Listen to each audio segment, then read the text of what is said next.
Ok, ya vimos cómo trabajan los diagramas de flujos de datos. Ahí ustedes pueden verificar en la presentación con más tiempo básicamente cómo es que trabaja esto.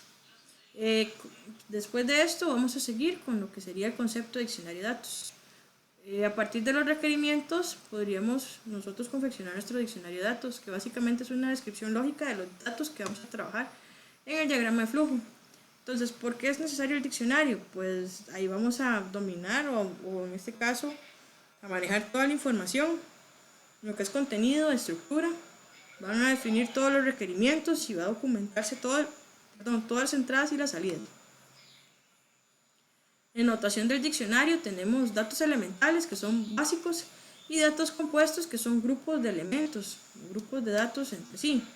Estos elementales significan de que tienen un único nombre, tienen una descripción clara, un alias, un tipo de dominio que básicamente es el valor que va a tomar, y una longitud que sería el tamaño que ustedes ocupan. Por ejemplo, el nombre de la persona.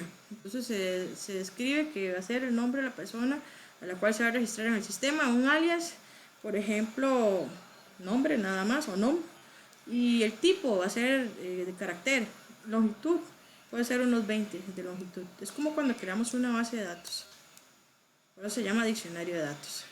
En este caso, si ustedes ven, puede ser de que los datos estén compuestos, como por ejemplo una dirección, que con un más se concatena, por ejemplo, el país, la población, la calle, el número.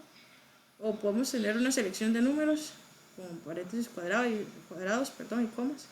O una iteración con corchetes, o una operación, por ejemplo, con un punto y coma, o paréntesis cuadrados para poder dividirlos. Entonces, según la documentación de los datos, pueden ser compuestos, por ejemplo, el número de identificación de un cliente, que sería como por ejemplo 1 de la provincia para nosotros, más el tomo, el folio, de donde se tomaron los datos, donde se guardaron los datos de nuestra persona. Y de esa manera es que se crea la documentación de un diccionario de datos. Entonces el número del cliente, por ejemplo, tiene una descripción, un alias, un tipo de longitud y un valor. Eso es un diccionario de datos, con un solo valor. Para documentar lo que son flujos y almacenes, es sencillo, solo el nombre del almacén, la descripción, su volumen y el dato que lo compone.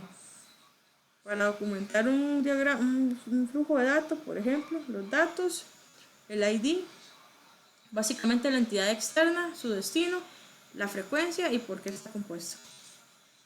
Y por ahí sería con lo que respecta al diccionario de datos. No es tan complejo, es muy sencillo de representar y mientras se tenga la información necesaria es súper ágil de crear, ¿verdad?